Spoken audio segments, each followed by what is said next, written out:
Good evening, everyone, and thanks for tuning in to episode 6 of the Matt and Matt O-Scale Train podcast. I'm your host, Matt Rochford, and with me, as always, is my co-host, Mazazuha. Matt. How you doing tonight? Oh, fantastic. How about yourself? Doing well, and tonight we have a special episode of the Matt and Matt Yes, we O-Scale do. Train podcast. We are going to interview none other than YouTube model railroading and rail fan Ravenhawk 6910. Raven, how you doing tonight? I want to say first off how you drum me up is such a great act coming in on the show. We do that for everybody, so even ourselves. Yeah. It's like this is going to be a fun one. I was actually talking with someone the other day, and they're like, "You know, it's so great that I get to talk to you." I'm like, "Man, who do you think I am, Rod Stewart?" Well, you know, you listen to somebody like, you know, even being in the kind of the O-Scale Train YouTube channel community, you know, we're not a huge community compared to like other hobbies. But when you start listening to somebody for a while, for years, and then you get a chance to kind of interact with them, it's a pretty cool thing. It's very surreal. So, yeah. Absolutely. So first, again, Matt and I would like to personally thank you for taking the time to join us on our budding podcast here. We are having a lot of fun, and it just seems to be a good medium for those that just want to chat about all the aspects of O-Scale model railroading.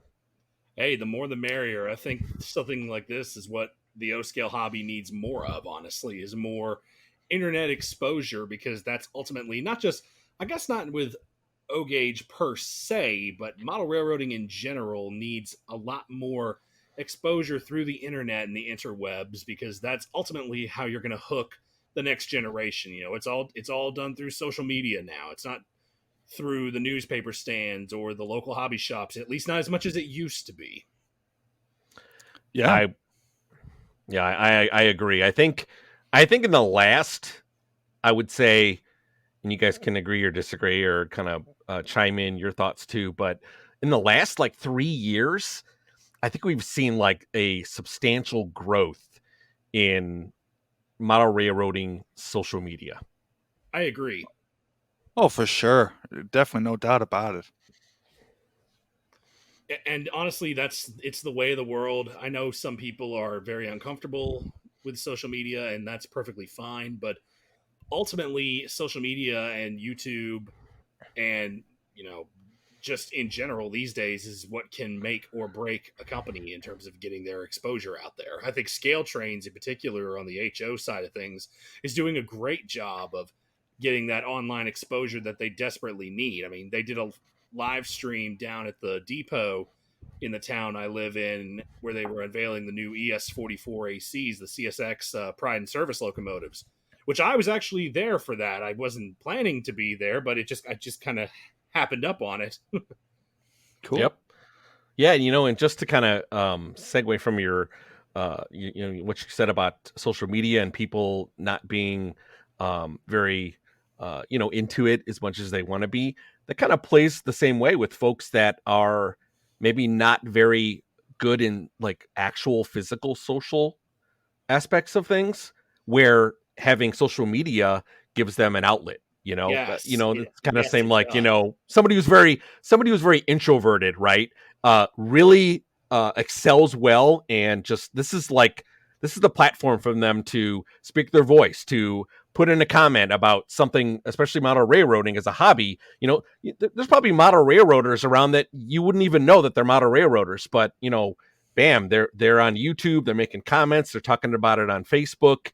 You know, it's something they want to it's something they like, and that they want to give, you know, their 2 cents on as well, and tell people, hey, I really like this train, and hey, what are you guys collecting? And it's just social media has really helped those type of personalities. It really has. And honestly, I kind of sort of count myself as one of them, because I was always the kid who was bullied and beat up and teased by people in school because I liked trains. You know, they were always like, oh, you know, play with your Thomas the Tank Engine, or when you grow up, you're going to marry a train, aren't you? Just stupid rhetorical remarks, but it just wears you down after a certain time. And it got to where it's just like, I just stopped talking about it to people because it's like, it's not worth it.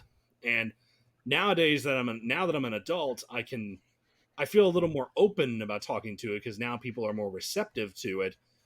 But the internet was definitely sort of like just just an open field where I could just kind of do whatever I wanted. And ultimately, I chose to go the YouTube route because I took broadcast journalism in high school, and that kind of got me familiarized with video editing and such. And I actually did an internship at the local TV station one summer, which familiarized me even more. So the interest was there. It took me several years, actually, before I got the programs that I wanted to, or got the camera equipment that I needed. Because, we were poor. We didn't really have much. So I had to work for all of it. But in time, it eventually got to where we are now. And I'm really content with what I've got. But I still want to keep pushing the envelope and going further and further with my channel. And while it's not something I want to make money off of, it's certainly something that I've invested a lot of time into over the last several years. And it's almost mental therapy for me in a sense, because I can show off my hobby on the one side of it with being the trains themselves.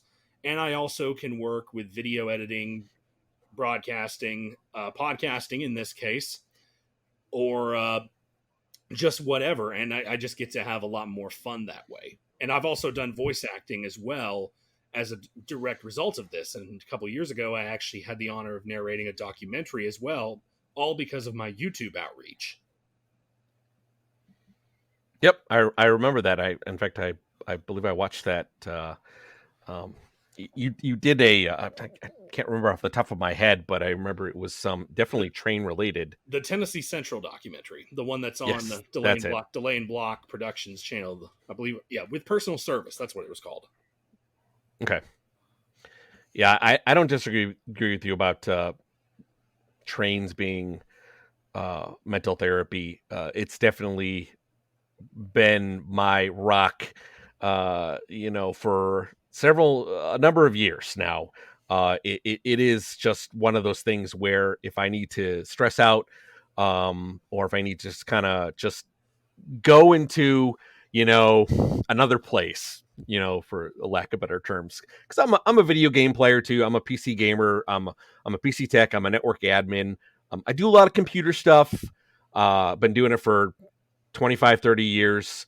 But to get away from that, and I know all the editing and YouTube and video editing is all on the computer too, but to get away from that and just kind of to be able to kind of play with physical locomotives, and have your own layout is it's so, it just helps me relieve a lot of stress. It's fun to do, and it just really, it just kind of really takes you in a different place, right? It's I don't want to say it's make believe land or anything like that, or fantasy, Well, not but necessarily, but I like to compare a model railroad building, as far as world building, anyways. Compare it more to, like, say, like, I like Dungeons and Dragons quite a bit, or at least I've picked it up here myself in the as last well. few years, and Yep. I really compared a model railroad world, as far as the story that you make for it, a lot like a homebrewed D&D campaign. You're kind of going off on your own thing. You can follow prototype however you want. You can be very fantasy-like. You can have fictional road names. Like, for example, my railroad's technical term is the Georgia Northern Limited. Now, interesting story in terms of the name. The real-life Georgia Northern was actually a small short-line railroad down in South Georgia, which was absorbed by the Southern Railway. Now, I got the idea, instead of just calling it the Georgia Northern Railway, calling it Georgia Northern Limited, as sort of a homage to Wisconsin Central, because the original Wisconsin Central was bought by the Soo Line, and then existed more or less as a paper railroad until the 60s when it was fully absorbed. And then when they sold off the original WC trackage to form the new Wisconsin Central, that company's technical full name was Wisconsin Central Limited. And I thought it was a very interesting take on a railroad's name, and so I named my own railroad in sort of an homage to that. So Georgia Northern Limited. And it's just my own homebrewed world. Doesn't really fit to anything. Yes, there's some prototype aspects. No, I'm not going to do like my own paint scheme or anything like that. It certainly would be nice, but it's not something I have in mind. But, you know, the way I see it, the Georgia Northern is a sort of regional railroad in a sense, maybe a class 2 in a sense, maybe like, what's a good example? Maybe Montana Rail Link in a sense, that does interchange with the big class 1s, but also has a fleet of steam locomotives, a little bit like in the sense of Ohio Central.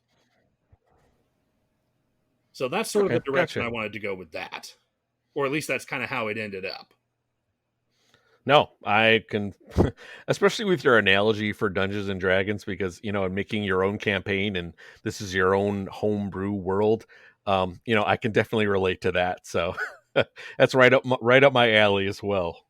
Exactly. And you literally can do with whatever you want with it. It's your canvas.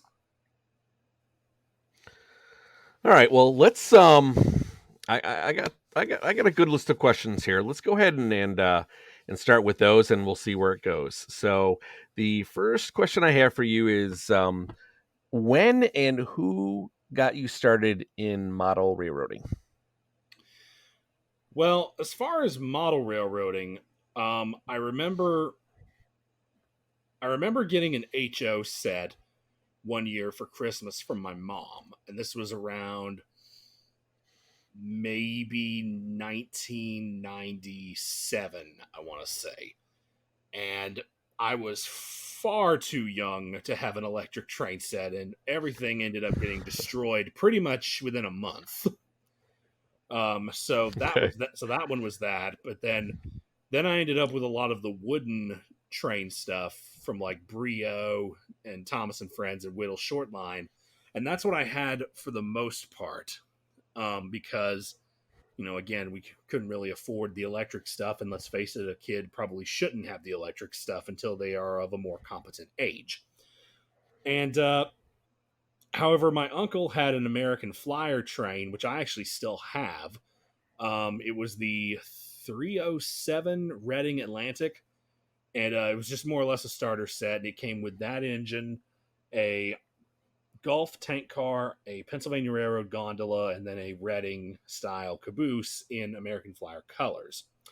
And my mom she got the train from him, and she added an American Flyer Christmas boxcar, which was the year of my birth, 1993.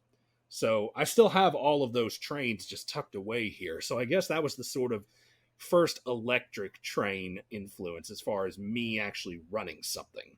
I did have an N-scale set mounted on a board for a short time as well, and I ran the wheels off of that thing, quite literally. And I had a lot of fun. I wish I still had that set because it was simple, but it was awesome. And then as far as the electric stuff, I thought I wanted to do all Flyer stuff for a long time. But then I kind of shifted over to N-scale because we didn't have a lot of room, and N-scale kind of made more sense.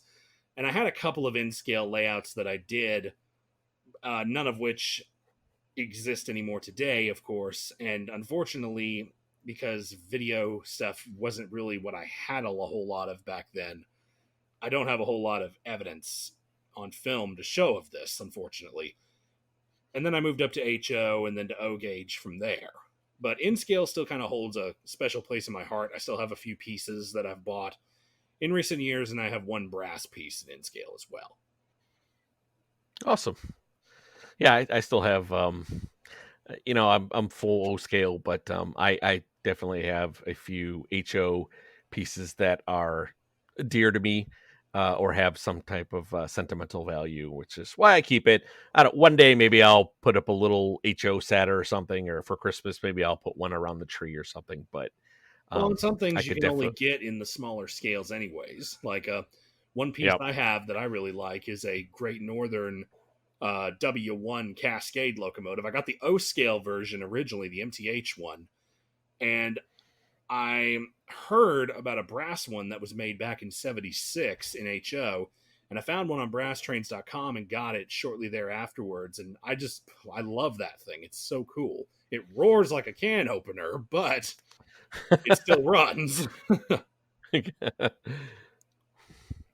All right, and how about I'm kind of curious. What is the origin of your YouTube name? Well, it's not your typical railroad, name, if you will, because you'll see like the such and such trains or something related to a locomotive or something in the title. And back when I first created my YouTube channel, I'm not gonna lie, I was scatterbrained in terms of what I wanted to do in terms of YouTube because I was still in high school. I wanted to do my train stuff. I also back then and still am today was a huge fan of Power Rangers. And I wanted to do Power Ranger stuff on my channel. In fact, I posted a Megazord review a long time ago, which has since been taken down. And I also wanted to do Okay. stuff with music and such. Like I said, I wanted to do everything. So it was a mess. And I'm I kind of gotcha. and I'm kind of glad it didn't take off in that direction of all this other stuff because eventually I realized, okay, you can only afford to do one or the other. You can't do everything. So Yep. but as far as the name, um, I've always again, this is going to sound a little pathetic, but back in my high school days, I was also somewhat of a goth. So at the time, and still to this day, two of my favorite birds have always been the hawk and the raven, and the raven especially from the Edgar Allan Poe story. So I wanted to incorporate those in the name. So I just put them together, made Ravenhawk. Now the number is actually the number of a steam locomotive. That is the only railroad related aspect to that name. And that number Okay. actually comes from Kentucky and Tennessee Railway number 10, which is a 282 Mikado that is owned by the Tennessee Valley Railroad Museum. It's a very obscure locomotive that not a lot of people know about. What happened was when the 4501 was sold by the K&T to the museum, they also later on got their number 10. Now the 10 was originally delivered to the K&T, and she had a sister engine, number 11. They were the two largest engines that the K&T had built for them. Now when they dieselized and replaced them with three ex-Denver and Rio Grande Western Alcos, the 4501 and the 10 became available to the nearest buyer. The 11 got sold to the Army and was shipped off to Maryland and was used as as a target for aircraft practice. So you can imagine what happened to Wow. it there. Jeez. Uh, So bada bing, bada boom, that one's gone. But the museum acquired both Mikados eventually and moved them down to Chattanooga. 4501, obviously, we know what happened with that one. Now the 10, it was moved dead in tow down to Chattanooga, and it needed a lot of repairs. Among other things, it desperately needed a new set of tubes, but they didn't have the money for it.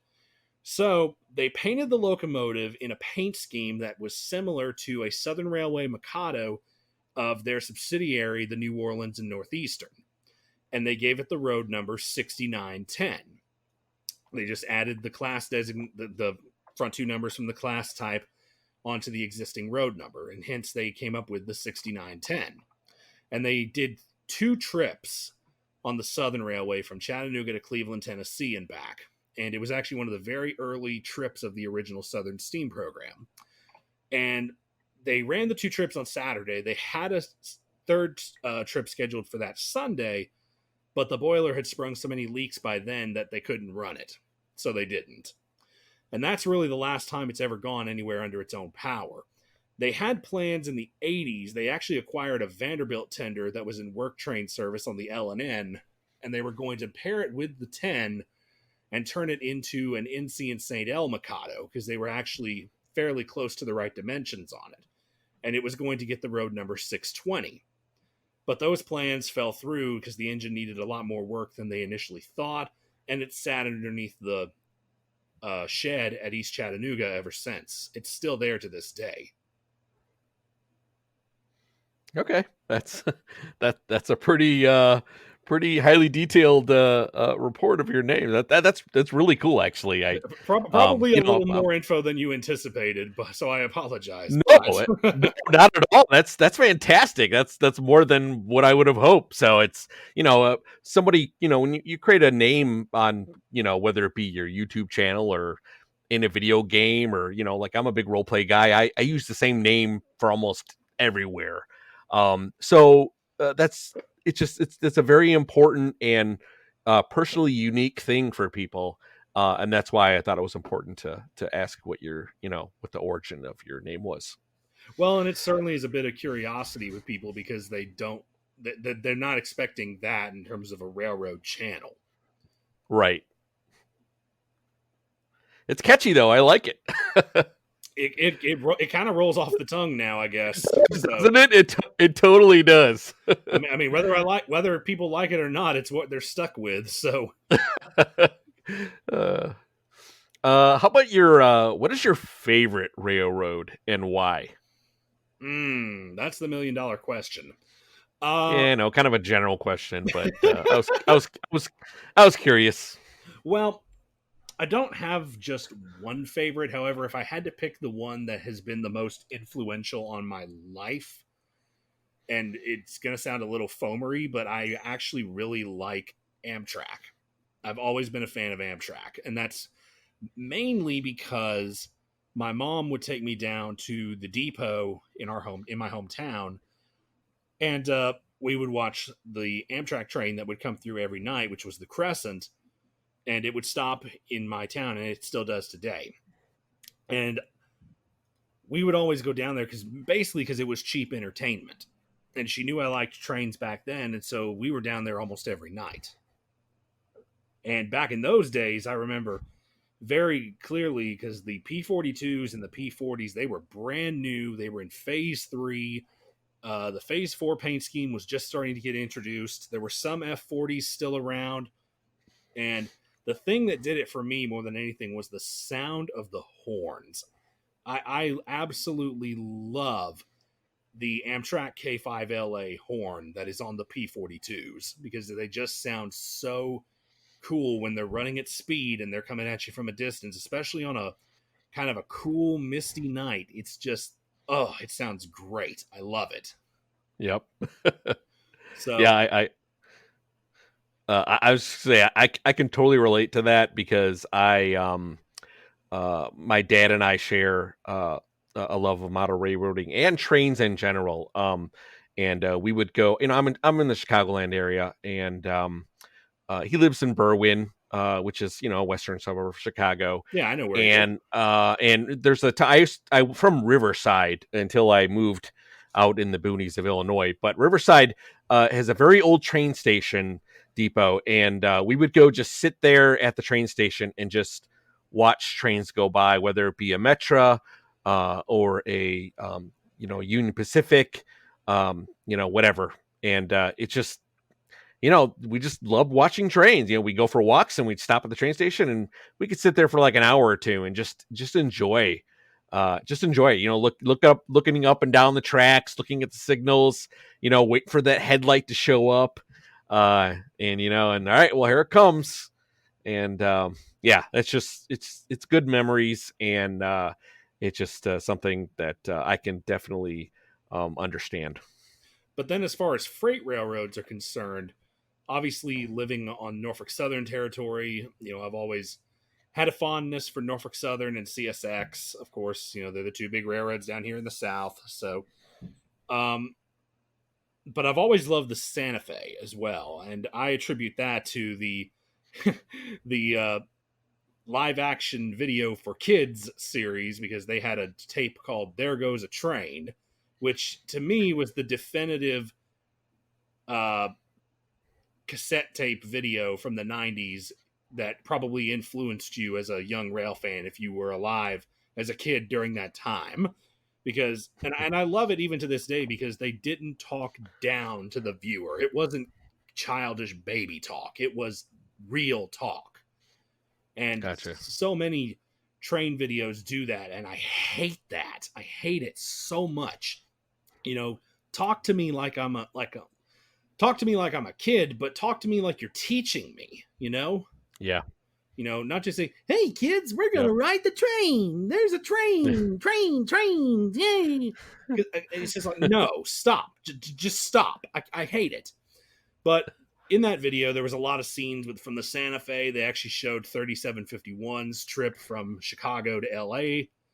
So that was cool. And of course, war bonnets. And this was pre-BNSF merger. And then when BNSF rolled around, that made it even cooler, in my opinion, because we got Cascade Green from the Burlington Northern. Yep. We got the Yep. Cream and Green. We got the Pumpkins. It was... So BNSF's probably up there pretty high.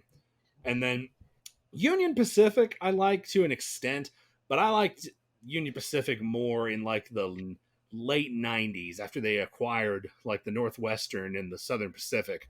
In fact, if I could get away with it, I would absolutely love to model the Union Pacific Moffat Tunnel route in the time period right after the SP merger, because during that time they had everything out there. So, you know, you had SP speed lettering, AC-44s, you had Rio Grande GP40s and tunnel motors, Union Pacific power, you had BNSF run-through power, so you literally could have anything out there you wanted. And Yep. if you're an omnivore like me, yeah, that's for you. Yeah. I'm a 100% BNSF guy. So, pretty much 95% of everything I have is Burlington Northern, Santa Fe, or some, you know, something under BNSF, Great Northern, Northern Pacific, you know, all those great railroads. So I'm in the right town for it as well. So it works for me. How about you, Matt? Well, for me, what was the question again? Now, sorry, I'm You've been losing it. zoning out, boy. I know. I see the raise hand button. I'm half tempted to use it, thinking I'm still here. We were just talking. You just open your mouth. Yeah, you know, I apologize. I don't mean to be, you know, I hope you don't think I'm fine. overtaking it here. I'm just, No, you know, this is. What was your favorite? What's your favorite railroad? For me, probably it's Eastern, so probably Pennsylvania and New York Central. One of those two. That's Okay, my gotcha. neck of the woods. Yeah. Complete opposite from where you are, Matt. Yeah, that's. Yep. All right, and what is your Ravenhawk? What is your personal take on O-scale model railroading for the next 10 years? And if you want to chime in about MTH closing down, feel free. Oh boy. Well, I think if the right moves are done, O-Gauge can last forever, basically, you know, knock on wood. But, you know, we've seen what has happened in recent years, especially with the G-scale hobby, because a lot of the manufacturers in G-scale are gone. You know, LGB doesn't make much American prototype stuff, if anything, at all these days. Aristocraft is gone. USA Trains barely makes anything. So G-Scale has more or less died off to an extent. There are still some hardcore guys that do it. But I just don't want to see O-Gauge suffer that same fate. And I really think the manufacturers need to step up their game, and they also need to step up their outreach, like we've said before with social media and such. They really need to step up just a bit more and stop trying to please the older generation so much, and try to bring the newer fans in, if that makes sense. Because O-Gauge, whether we like it or not, O-Gauge is not cheap. And Nope. And unfortunately, with inflation, there's nothing that's going to fix that. So what you need to bait people in are cool features, realistic details, in some cases, road name and road number specific details, which I get. You can't always do that because of manufacturing costs, and this, that, and the other. I get that. But you can update toolings slightly so that way you can get a more general model. And you need to focus on possibly making a few more modern locomotives as well. I mean, Lionel and MTH have done great renditions of the ES44AC and the SD70AC. I've got both renditions of them. And they're great models. But now we're moving up into other parts with the Tier 4 locomotives. And so far, the only thing we've got from Lionel is that really crappy Tier 4 Gevo that we got in the starter set. When even the local hobby shop I go to says that those things are crap. Yeah. They're crap. So what I think we need is stuff that will get that attention of, like, say, let's say someone, let's play armchair booker a second. Let's say someone was in my position when I was looking at going to O scale. I was in HO at the time. And the thing that did it for me, I like HO. I like the details. However, the parts on them are so fragile because they use super thin plastic, especially handrails. Oh my God, handrails are such a pain. And I think personally, what did it for me was O-Gauge had a better feel, a more realistic feel, was more durable. Yeah, you had the high rail wheels and such, but, you know, any rivet counter, if they don't like that, then fine, that's just not for you.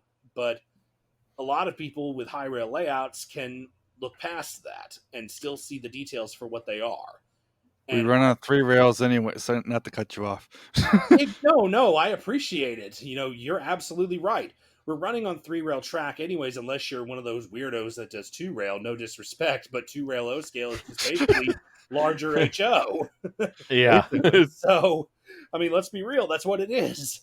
And for me, I just got into O-Gauge and O scale because it felt better. There were better features, louder sound, because I can't stand these little tinny speakers that they have in HO and in-scale locomotives. They just sound like a bee buzzing around your head unless you blow the horn. Yeah. And then the horn is like, holy crap, loud. Yeah, I agree. I'm a huge sound guy, which is one of the aspects of O-Gauge that drew me in are the just great smoking units, all the lights, and the sounds are just, like, for me, like the gravy on top of it. Because I mean, I have like a super bass, so I have the latest Burlington Northern F7s. Oh, and I that's got nice. Yep. I'll have a review up on that in the next month or two. But I also picked up the Super Bass B unit. Holy moly! Like I usually don't have to turn down the volume. I don't. That's awesome. I have to turn down the volume. It is echoes. People upstairs are just like my family, but they're kind of like, what is going on down there? Is there, like, are you watching a train show? no, it's just running my train. When you blow the horn, it is just ridiculous. It's awesome. It's like bassy, throaty, and I'm like, you're not going to get this on any other scale. It's just, you're not. No, and also, you know, I know some companies like Broadway Limited have done smoke units with HO scale models, and I actually have an engine that has that. I have the Broadway HO scale NMW 611. It has a smoke unit. The problem is that you only can put like 2, maybe 3 drops in that thing, and if you go any more, you're going to flood the thing and fry your engine, which happened to me one time with that thing. Oh, gosh. And so I had to send it back and have Broadway rebuild it. And so I don't, and it didn't last long either. So it's like, well, why did you even bother? Yeah. Whereas with the O scale, I love it when I can just get several engines going and just smoke my whole room up. I mean, sure, it's probably not good. Probably not good for me, but you know, hey, we're gonna die anyways. May as well die out. Might as well go out and do what you want. So yeah, I have an air purifier just for that reason. Just for that. So, I don't have that. Me neither. You know what? I bought it. It was at Menards for $60, and it works. Like I smoke the crap out of my room, and then I turn it on to 2. and within 10 minutes, it's like it never happened. Nice. Totally worth it. Yeah, they're totally worth it. They're not that expensive. So Yeah, I think I had one a few years ago when I was doing HO, but I think it broke at some point. So yeah. Whatever. Another thing to kind of to go on your what can we do to draw people in is you spoke about all the realism and stuff, that the realistic stuff, but I think another part to that too is a lot of the modern culture stuff that Lionel is doing to bring, at least to open the door and bring the younger generation in. And then at that point, they're like, oh, well, like, let's take, for instance, like, they like Scooby-Doo, or I saw that there's a Star Trek set, or, something that's, pop culture related. But after they run that around, or they start to like it or enjoy it, they're kind of like, huh, you know what? Maybe I can get one that looks like the one that's, that comes downtown, or something like that. Like, some kind of like, you get your foot in the door, hey, trains are cool. And then it's kind of like, well, I want to do something more realistic now. I want that. I want, I want a Givo, or, a GP or something like that, So And I think what I think Lionel's that's kind of doing now important with as the well. Lion Chief stuff and Yes. and making sure that they can run on Legacy now, which I think is fantastic. We've needed that for a long time, because the one strong point that MTH sets have had over Lionel sets is it's very easy to upgrade to the full system. Whereas with Lionel, that old Lion Chief system, you were stuck with the remote that came with the engine. You couldn't run it on TMCC or Legacy, and that hurt it. Mm-hmm. Yep. The thing that I use as the great kind of scale for midstream engines, especially steamers, is the Imperial line for MTH. Yes. Which I think is the best, 100% best bang for your buck. You're not gonna find anywhere else. Now, I recently picked up the Santa Fe Berkshire, the new Line Chief Plus 2.0, and I did a review on it, and it's one of my last videos, and I loved it. It's fantastic. It's pretty close. Lionel's finally come close to breaking into that Imperial line scale of things, where it's got great sounds, it's got a lot of detail, and I can run it with all kinds of different remotes, or on my phone, or I can use my Legacy remote now to run it, or I can use the Bluetooth app, or somebody who's got the the remote itself can run around their layout. So I think Line Chief Plus 2.0 is a great starting point for Lionel. I would like to see a little bit more. I'd like to see a lot more details and stuff, but they definitely got the sounds spot on, I think, at least they in got this the first generation. spot on. They just need to get the control integration all the way up there, and we'll be good to go. Yep, I agree. As far as MTH closing, that was a complete shock. I mean, Matt, you were there that day when it happened. You heard my initial reaction. I was flipping out. Mine too.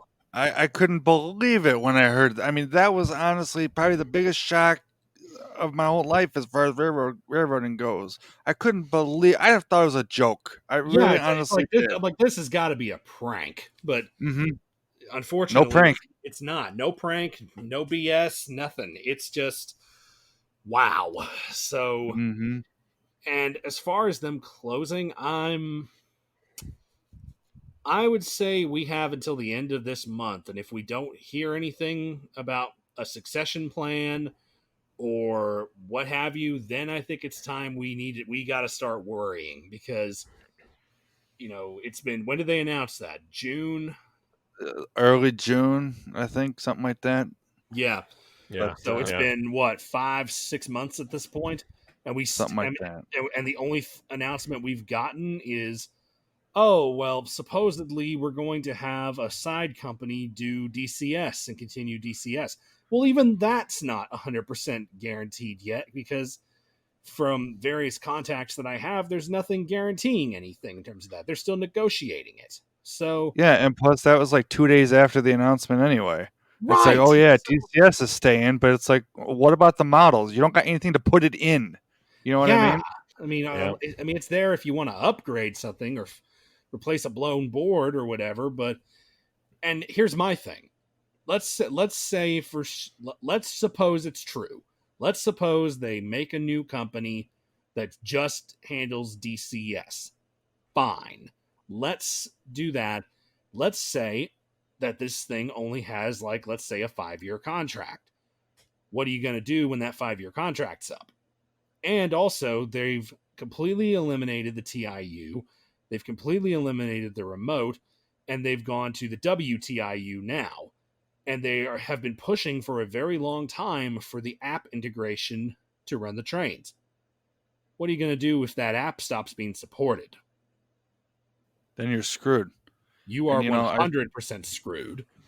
And I Yep. feel like the app, I mean, they I think have been pushing it way more than Lionel as far as the app to run the train. They even got in the starter sets. Every starter set you get comes with the little DCS module to run it with the phone. No remotes. I think is ridiculous.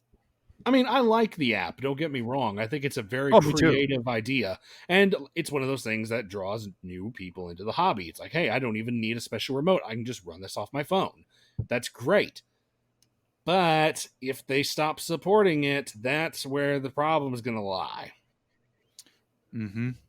Yeah, For well, sure. that and keep in mind as well is that it's not that Bluetooth is or Wi-Fi is going away. The problem that they're going to run into is that Android and iOS are going to be coming out with new versions of their operating system, and in most cases, a lot of older apps have to be updated to support whatever new features or whatever new OS kernel they're going to run on those specific tablets and phones. So it's fine now and it may be fine next year, but 2-3 years from now, It could be a serious it's problem. is my DCS app on my Android gonna run? Am I gonna be able to open it up, or is it gonna give me some kind of kernel failure or memory error or something like that? So yeah, that's a problem that I think Lionel did a good job of working around and saying, you know what, here's Lion Chief Plus 2.0, or here's a legacy engine. Here's like 4 different ways to run it. Have fun. Right. Yeah, Whereas with MTH, we've got really 2, and one's already been removed from production already. Exactly. And those remotes are going to be more precious than gold here in a few years. Sure. Yes, they are. And I've got mine, but I'm thinking about letting it go. You're crazy. No, I like the app. I mean, don't get me wrong. I love the crazy. Don't get me wrong. I love the tactile of the remote, but that app is where it's at. Matt and I, we had a thing, podcast on this about getting into command control, and we both kind of said that MTH and Lionel did the polar opposite as far as remotes and apps. The MTH remote is the app is where it's at. Lionel, the remote is fantastic. The app is kind of You know what I mean?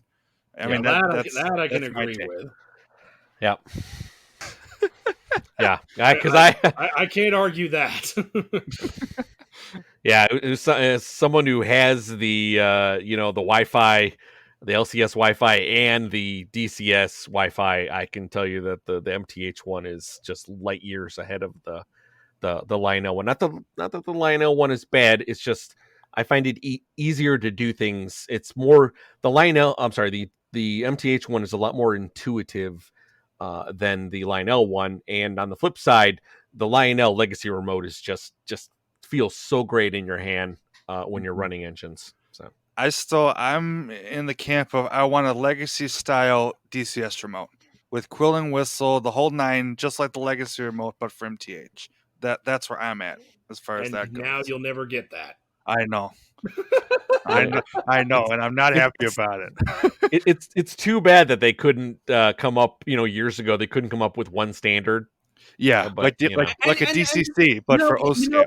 It's great you bring that up because that is the one thing that HO and N-Scale got right. They did allow DCC to be a general thing, and that is what they have 100% gotten right. Lionel and MTH, in my opinion, have needed to pull their heads out of their rear ends and start working together on an integrated control system that can be scale wide. I agree, absolutely. Yep. Instead of like, yeah, you can only run this with this system, and you can only run this with this system. Yeah, that's what I was just getting ready to say. Was you got one that can only do like, and then you throw Lion Chief in the mix. Like you got MTH that can only run with MTH, Lionel that can only run with Lionel. Then you got this Lion Chief system, which I love my Lion Chief set I have, but it's like great. Now what do you do with this? And this is another thing we talked about. In there. I'll throw another one What's in. that? What about conventional control? Well, yeah, that Yeah. too. Well, yeah, okay. Because like you got to think like Proto Ones and straight conventional, Proto Ones, not command, post-war, and, pre-war. yeah. Weaver models, stuff that doesn't have command control. There's a lot of stuff that does not have command control that people still like to run. Williams is a fantastic example of that. They make great models, but they just aren't command control. Yep. Oh. And they won't be, from what I hear. Nope. Yeah, that's a shame too, because even TMCC and those Williams, I think they could open themselves up to a larger market if they would put TMCC in those. Because I've actually seen a couple of them as well. Like I see them on eBay, or I've seen them in the catalog, and I see them online. I'm like, oh, that's a really cool model. I can't find that model in Lionel or MTH. It's conventional. Oh well, sorry, I'm not gonna. I don't have an interest in running anything conventional. So, sure. I mean, I do. I actually owned a pair of Williams Baldwin Sharknose diesels a few years ago. Let me tell you, those things were built like tanks. I mean, I took those things up to a layout just outside of Nashville that I go to on a semi-regular basis.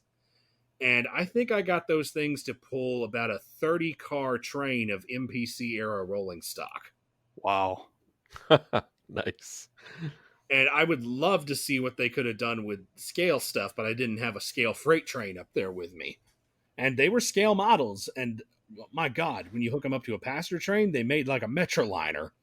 I still have a video somewhere, like a cell phone shot I filmed of those engines going by, and you can just hear, like, if I edited in sounds from the Northeast Corridor of like an Acela going by, where it's just like,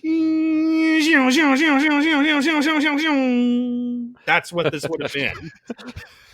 That's cool. That was a really good Doppler effect, I would say. Yeah. It works. It did. Sure does. So I almost hate to do this, but I have to. I got to ask you the $1 million question. No, you are not getting your NS 400 back. 300 back. Oh, no. Well, that's I wasn't really getting to maybe. But wow. But no. What I was going to ask was, if you had to pick one, I know this is my hard one too. If you had to pick one model, if you had to sell everything else, but you can only keep one piece, what would it be and why?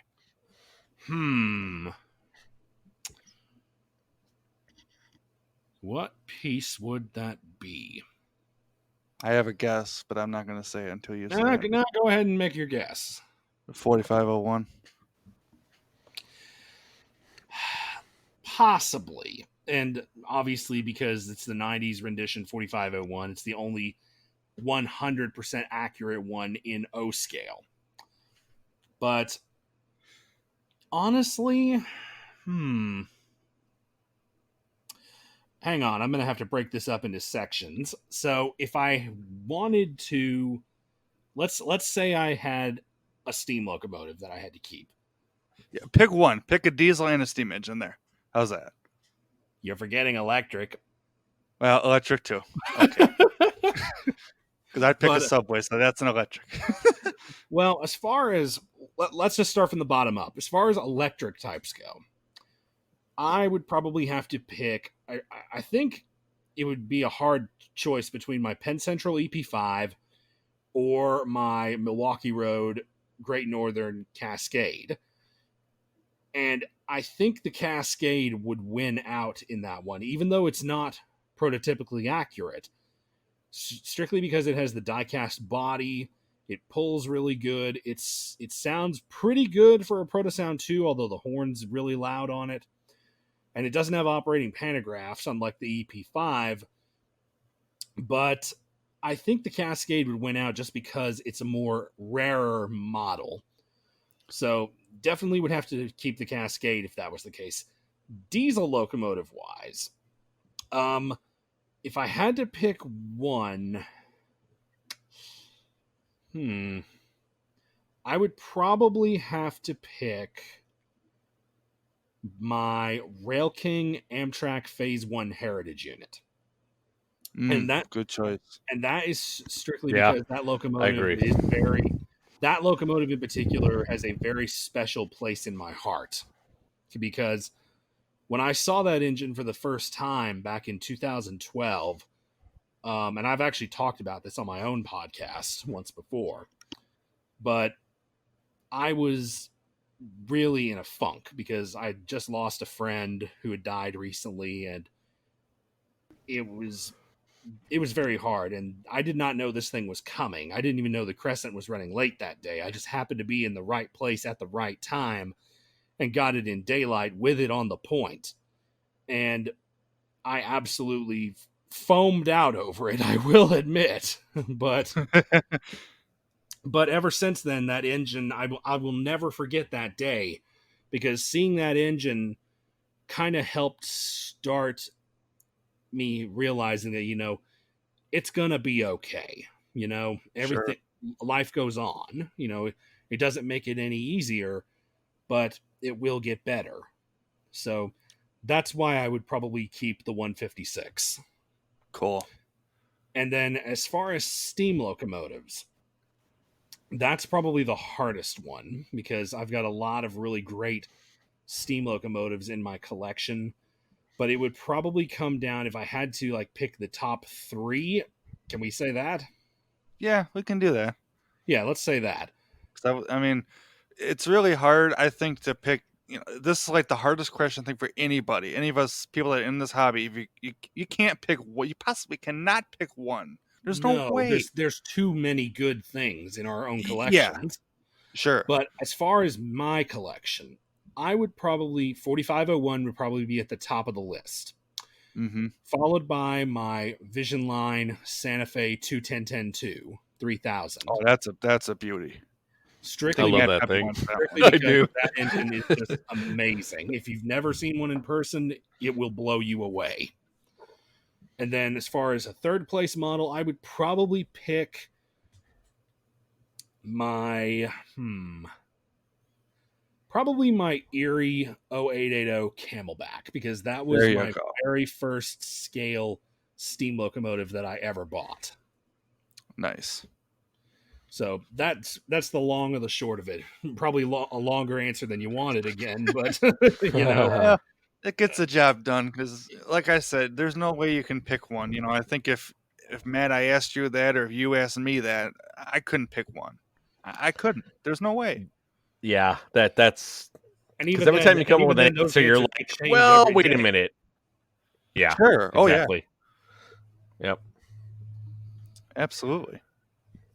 Well, I have actually a great follow-up question, because that was actually a really good question, Matt. But I have a great follow-up question to that. Uh-oh. Is there, and this is for either both of you, is there a holy? I'll let Ravenhawk answer first, obviously. But is there a holy grail engine or piece of rolling stock that you're still looking for? Now I'm not saying not something that's like a fantasy piece or something that's never been made. I'm talking about something that has already been made and it is out there and you have been looking for it, and it is something that you're like, I want to add this to my collection more than anything else. Matt, you go first. This might take me a minute. Well, for me, I already got mine. It's my Tuscan K4 from DJ. I've wanted that thing for so many years. Every time you put a video up on it, I'm like, DJ, when are you gonna sell it? When are you gonna sell it? So he finally said, okay, I'm doing it. So I got that, which is fantastic. That's a beautiful piece. If you haven't seen it, check it out on my channel. But I know, Matt, you said no fantasy, but I have to put in the Coors Light Silver Bullet Train. I have to. That Well, no. I mean, no. No. So what He said I meant he by said a that model is that hasn't been made yet. okay. yes. All If right, it's been made, it's fine. I'm just saying, like, not something that hasn't been produced yet. Okay, yeah. So. But no, that Coors Light Train, that's a beautiful set. I'm still on the hunt for one of those. I mistakenly, foolishly answered no to when I was asked if I wanted it, and it's been killing me ever since. And so, yeah, if I find one, I don't care if I got to pay $1,500 for one. I'm going in. I really want one bad. Well, for me, as far as if I had to pick, I'm gonna do fictional and real life. As far as real Okay. life, that my holy grail would probably be N&W 1218. There you go.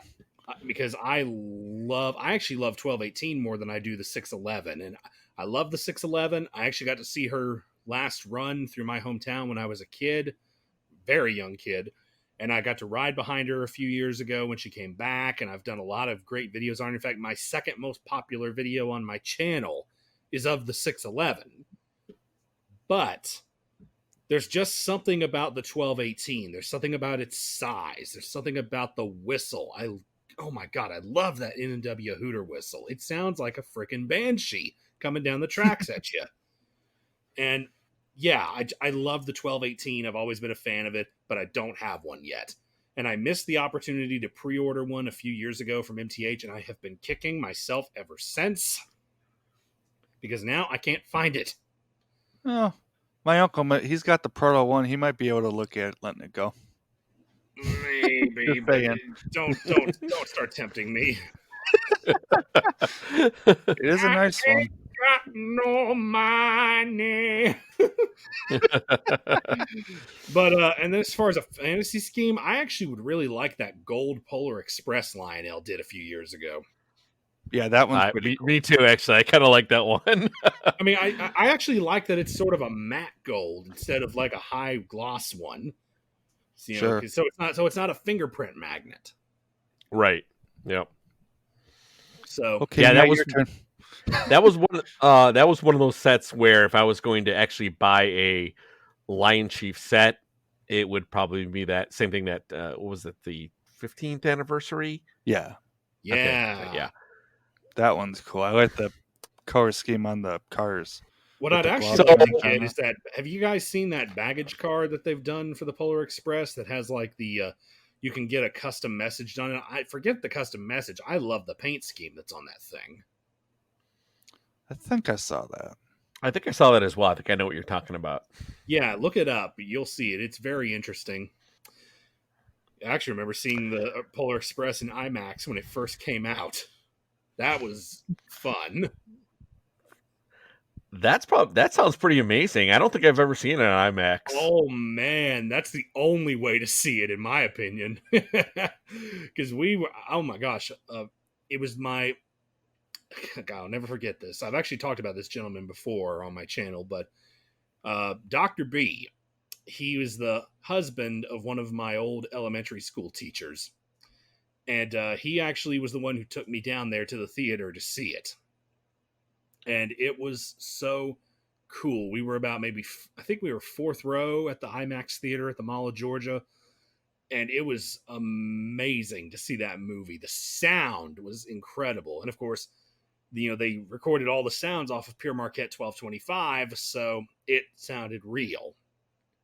And in IMAX 3D, it was just, it was great. I cannot stress enough how great that was. Awesome. Hopefully they re-release it around here and maybe they'll offer it. Well, I mean, not at the moment with things going on, but maybe in the future at some point. Can't go to the movies. Don't want to get that Rona. Nope. New York State is still closed. So to go back onto my Holy Grail, I'm kind of with Matt on this. I already have mine. I have my my Metro F40s and my bi-level commuter cars. Those are just my, I love them. I mean, I'm from Chicago. I rode Metro commuters for 7 years. Used to work downtown. I know these engines, how they sound, exactly how they sound. Oh yeah. And you know, the way the commuter cars look, and MTH just did like a phenomenal job. The sound set is unreal. It is exactly like I said, for someone who's, you know, rode it for 7 years, I know exactly what the horns sound like, the bells sound like, the passenger announcements, and it is spot on accurate. I could say that. I mean, it's not perfect, obviously, but they did their homework. You sound like So, me in terms of my Phase 1 Heritage unit model, because that model has great sounds. It has the K5LA horn. It's got the passenger freight announcements for the Coast Starlight, one of my favorite Amtrak trains. The only thing they messed up on it is that they had the origin point of the train. It actually is supposed to be Los Angeles, but they actually had it as San Diego. gotcha. And to even get even more personal, so you know, they're each Metro F40.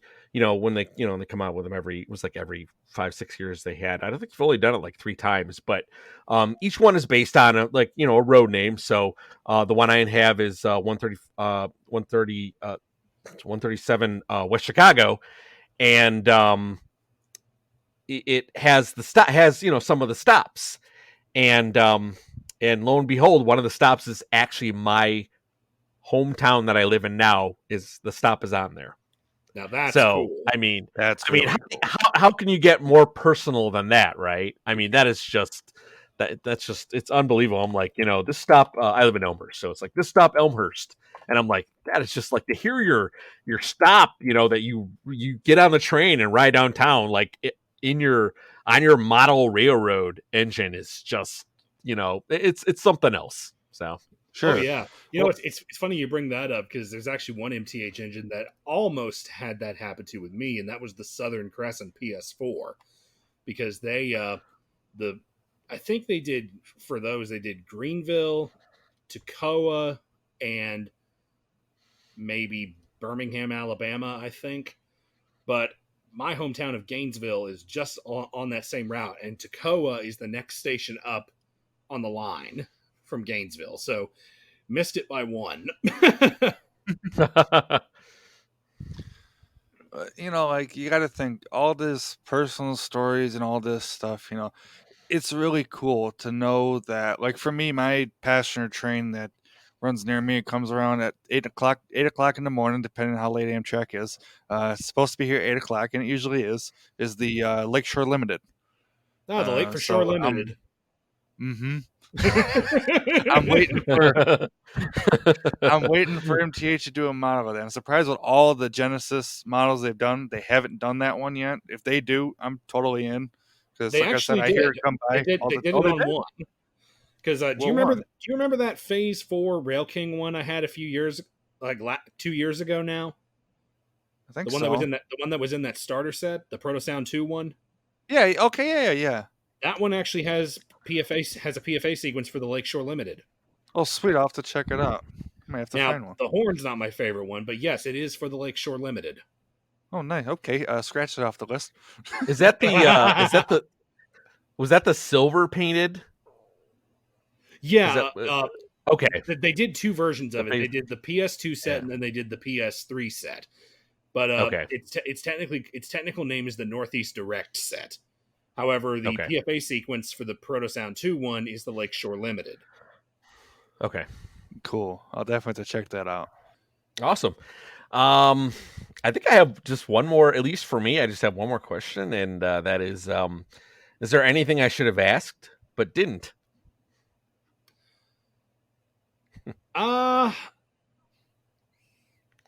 Well, I mean, I have other hobbies as well outside of trains. Matt and I have talked about this significantly. About my as far as other hobbies, music is a big thing for me as well. For me too. Okay.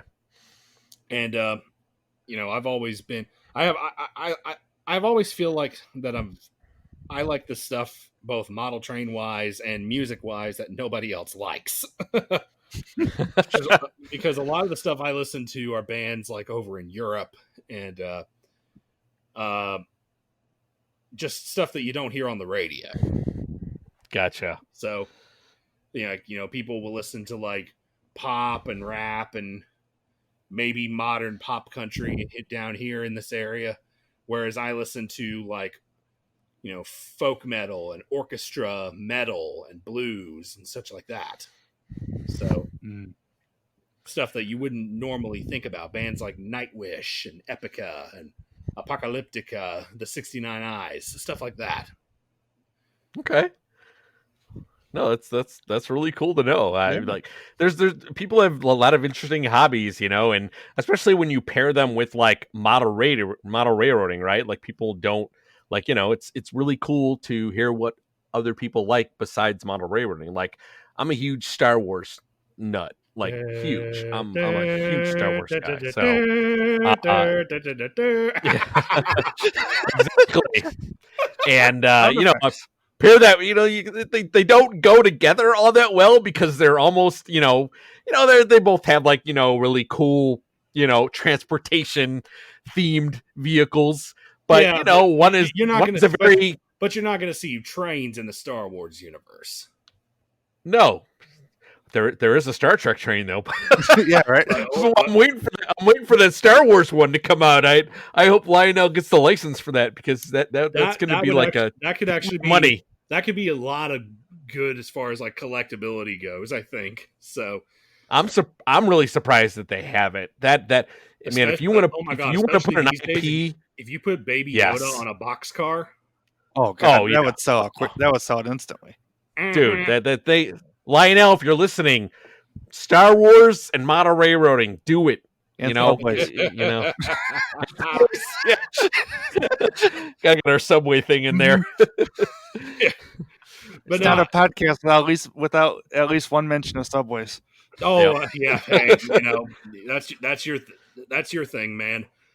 But I agree. Star Wars would be an awesome thing for a set. But gosh, what was I gonna say here? But no, as far as bands go, getting back to bands real quick. I can send you guys the link to this, but just before the plague locked everything down this year, my girlfriend and I went to a concert in Atlanta. It was this band from Finland that I listened to called the 69 Eyes. And someone actually filmed a video of the show from the balcony, and you can clearly see us in the front row in front of the stage. Really? We got that close. That's cool. That is cool. Standing room only. We got that close to them. That's awesome. Plus, that's cool. Plus, I got a signed copy of their new album that came out this year, and it was a great night. That sounds like a lot of fun. It sounds like a good memory. That's So. Oh, and I have a lot of great memories associated with music as well as I do trains. But music just it can strike something down in you, and it can bring back great memories, sad memories, bad memories even. Like I'm sure we all have that one song we just can't listen to. Yeah. Oh yeah. But for me that's the other major side of the mental therapy coin for me, the trains and the music. Sure. And I think, I didn't get a chance to really weigh in on this, but I completely agree with your comments earlier on in the show about, trains, they can keep you going. You come down here, like for me, I'll come down here after a long day at work or school or whatever. And I'll come down here, I'll run trains for, 3-4 hours, even just a few minutes. Sometimes I'll sit down here like I am right now with nothing on, just stare at what I own.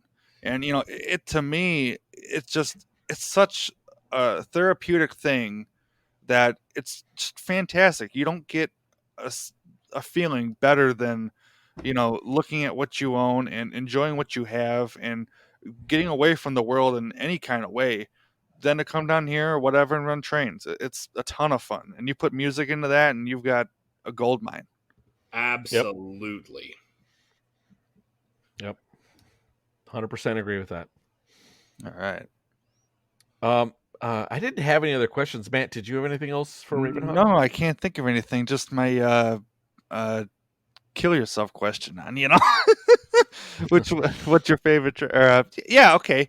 Let me ask that one now. What's your favorite train that you have?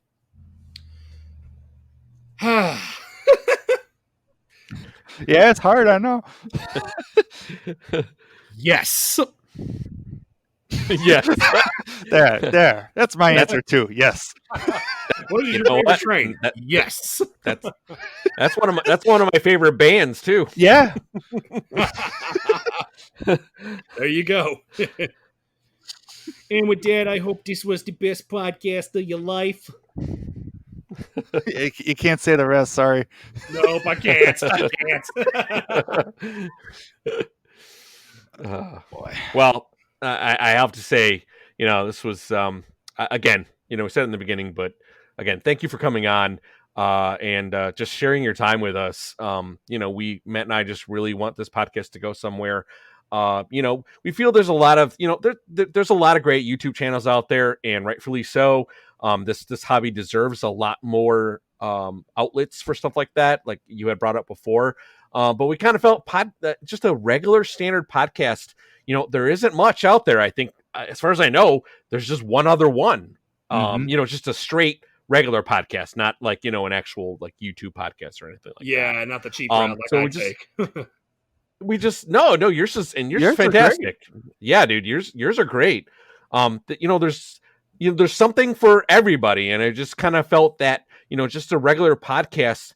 I think we were trying to fill a void that just really needed to be there. I enjoy, not to go on a tangent on podcasts, but podcasts are those things that when you're commuting. Or when you were commuting at this point, Yeah. When I was commuting, I listen to podcasts constantly. But even at home, when I'm working on something, if I'm working on my layout, or working on a project, I usually have a podcast going in the background on something because I'm a huge fan of podcasts, and that's what kind of podcasts are very interesting in my opinion. I mean, it's not boring talk show radio like most people would think. Right, because it centralizes on a specific topic, and if you're very interested in that specific topic, then it's something that you're gonna sit there and listen to. Radio is can be it's just all over the place, right? If you listen to standard radio stations, but if there's a specific hobby that you're interested in, having a podcast about that specific hobby is a way for you to just kind of relate and get closer to that hobby. Hey, I want to listen to somebody. I like this hobby, and I want to listen to folks talk about said hobby, right? Well, with me, see, Sure. I have a little bit of an interest as far as it goes with professional wrestling, and I love the two podcasts that I listen to most of all is Talk is Jericho, hosted by Chris Jericho, and Steve Austin's show, the Steve Austin podcast. And those two guys have some of the best podcasts out there, and they get off the wall guests. Steve Austin had freaking Gabriel Iglesias on there at one point. Really? Yes. That's awesome. Stone Cold Steve Austin had Fluffy on his podcast, and it was great. And I wonder if we can get Steve Austin on this podcast. dude, that would be amazing. Eric Stiegel our Stone Cold Steve Austin. No.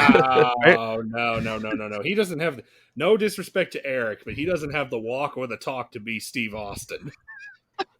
The closest thing I have to that is my best friend Perry, and he is legit like Steve Austin in that respect. Oh my gosh, he's great. I've shown him on a few of my videos before, and he was actually on my podcast at one point. Yep. But Cool. Good stuff. But yeah, podcast is certainly a great direction for the model railroading world. And actually, Matt, if you will send me the link, I will gladly drop it on my socials in the community tab on my channel so people can check it out. Yep. All right. Yeah, Yep. we'll definitely do that for you. Either one or We'll both absolutely do it. Yep. And just so everybody knows, Raven, before we end completely here, where can people find you on social media for those people that haven't found you yet, or haven't found your channel on YouTube? Well, you can find me at youtube.com/Ravenhawk6910.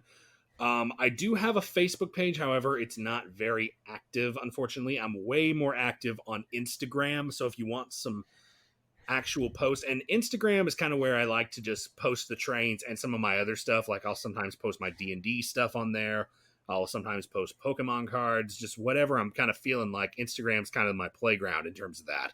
Whereas the YouTube channel is strictly the trains. So Instagram and YouTube are probably the two best places to find me. And both of them are under Ravenhawk 6910. Fantastic. And Matt, how about yourself? You can find me on YouTube under Matt-Trainlover9943, and then I'm also on Facebook under the same name. All right, and you can find me on YouTube at West Chicago Railroad and on Facebook at West Chicago Model Railroad. So that about wraps it up for tonight. I wanted to thank Ravenhawk for joining us, and thank you for all the listeners that are tuning into our podcast. Again, we can be found on Podbean. We can also be found on YouTube podcasts and Google podcasts. If you just do a regular search for Matt and Matt O-Scale Train Podcast, you'll find us.